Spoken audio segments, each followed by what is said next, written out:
it's also important to remember that not all sin is the same practically. And I'll explain what I mean by that, but not all sin is the same practically. It's common to suggest that all sin is the same, all right? And before I go any further, I'm going to point out that there is truth to that argument. I'm not renouncing it totally. There's truth to that. And this argument is used, when we say all sin is the same, it's used to measure our responses to sins that we're particularly offended by. Perhaps you've heard this argument before.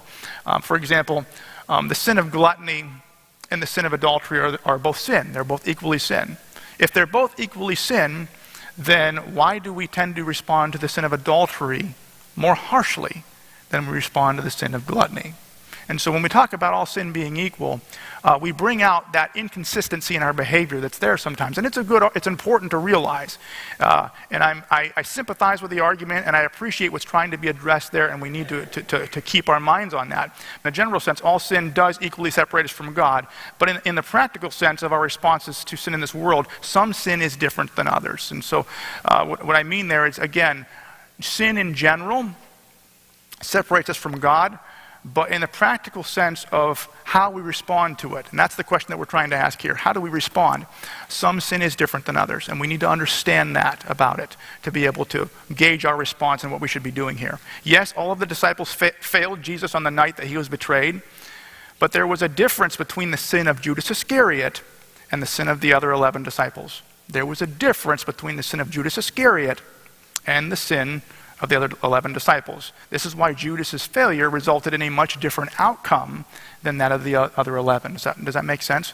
They both sinned, but there was a difference between Judas and the others, and that's why there was a difference of outcome. There is a time to forgive and restore, but there are also times when a disciplinary response is required, and that doesn't mean that we don't forgive and restore in those cases too, but there are some times where a disciplinary response is required. And understanding these differences is key to responding to sin appropriately. So I'm going to give you 3 such differences now, okay? Follow along with me. The first is that sinful thoughts are different from sinful actions, in that one requires worldly consequences and the other does not. In a general sense, all sin is equal. But sinful thoughts are different than sinful actions in the sense that one requires worldly consequences and the other does not. The idea here is that we can sin against God with both our thoughts and our actions. We can sin against God with both our thoughts and our actions. And Jesus clearly states this in the Sermon on the Mount. I'm quoting from Matthew chapter 5, verse 27 and 28 when I say, "You have heard it was said, 'You shall not commit adultery.' But I say to you that everyone who looks at a woman with lust for her has already committed adultery with her in his heart." Very clear example of being able to sin with your thoughts before you do anything. You follow me? Jesus is so clear about this. What goes on in here is sin before actions ever happen. However, there is a practical difference between sinning with our thoughts and sinning with our actions. If we sin only with our thoughts, our sin is primarily against God alone. Thus, we can confess our sin to Jesus and receive forgiveness based upon the justice that he provided through the cross.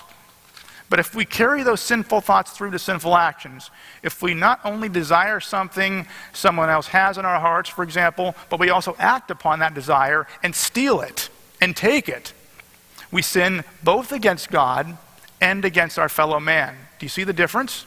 We're sinning against God and our fellow man here. Now, because of the cross, we can always repent and we can always be forgiven and restored to fellowship with God. But if we sinned against our fellow man, worldly consequences of some kind must come to satisfy justice.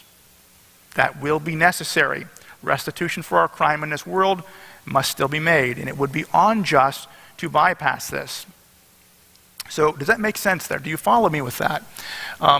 There are lots of people who are in prison serving time right now who have repented and received forgiveness from God. They're absolutely restored to him, but because of the actions that they took in this world, they are receiving consequences that are necessary. That's the difference, okay?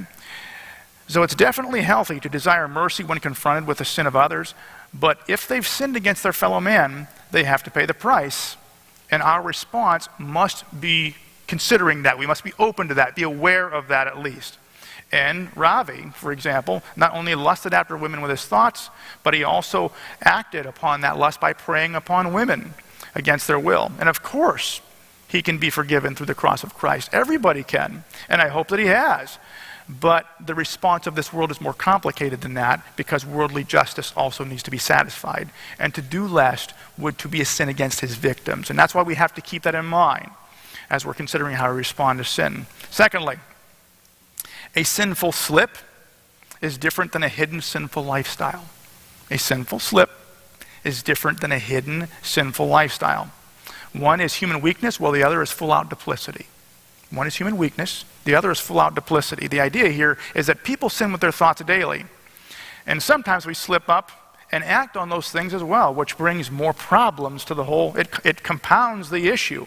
However, more often than not, these are just slips. What do I mean by slips? They're not okay, they are wrong, but they are not a reflection of our heart. They're the result of someone who is trying to do the right thing day to day, but slipping up because he or she is a fallen human being. Can you identify with that? I'm trying to live right. I'm trying to follow Jesus. I want to do what's right in here, but I mess up a lot. And I find myself doing things that I don't want to do, and I regret it when I'm done. That's what we mean by slipping up here. In Matthew chapter 26, verse 41, Jesus described it this way: the spirit is willing, but the flesh is weak. Right? Spirit is willing, the flesh is weak. I want to do what's right, but at times I fail because I'm human. This is the manner in which the disciples sinned against Jesus when he was betrayed. At the Last Supper, Peter said, "Even if I have to die with you, I will not deny you." And all of the disciples said the same thing. "I will die with you first. I will not deny you." And every one of them meant that with all their hearts. Do you believe me? They meant it with all their hearts. And they were absolutely devastated with themselves when they failed. The text says that Peter, after he had denied Christ, wept bitterly. That's a slip. The sin is big. It's a problem. It's not okay. But it's a slip. It's not a reflection of what's going on in here. It's not a reflection of a lifestyle. You're trying to follow Jesus, and you slipped. Judas's sin was different. All the while that he lived and worked and ministered alongside Jesus and his disciples, there was an alternate lifestyle hidden from them. For example, in John chapter 12, Mary was anointing the feet of Jesus in preparation for his burial.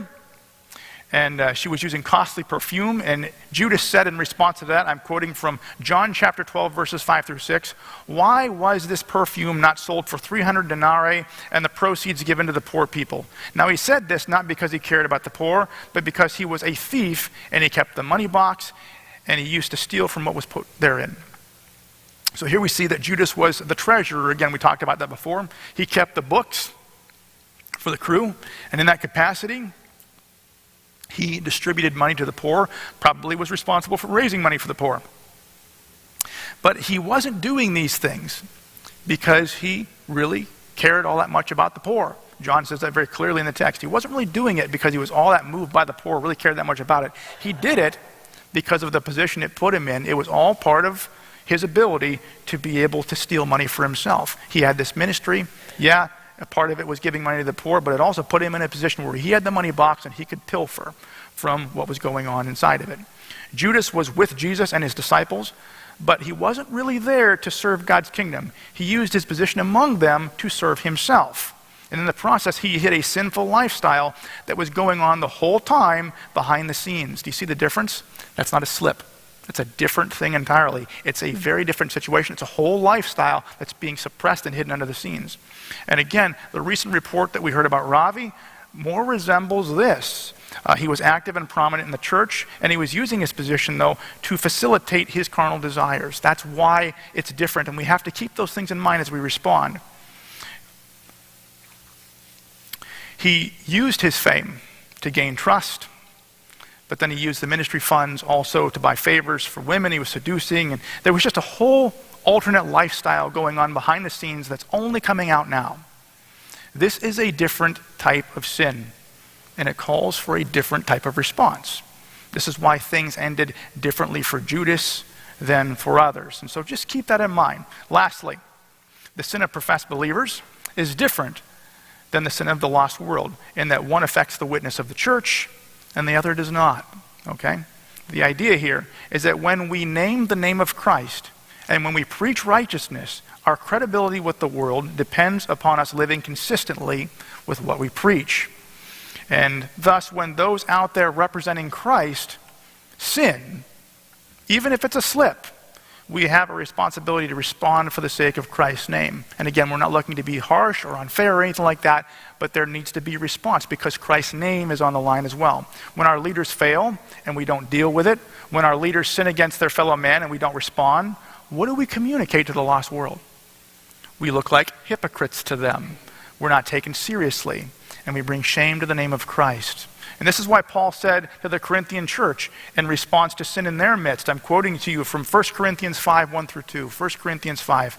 It is actually reported that there is sexual immorality among you, and sexual immorality of such a kind as does not even exist among the Gentiles, namely, that someone has his father's wife. You have become arrogant and have not mourned instead, so that the one who has done this deed would be removed from your midst. And so what Paul is saying here is that the Corinthians were tolerating sin in their midst, and the sin was so bad that even lost people, even the lost world, were offended by what they were seeing and hearing. And Paul said, you need to get it out. You need to purge it from your midst now for the sake of Christ's name.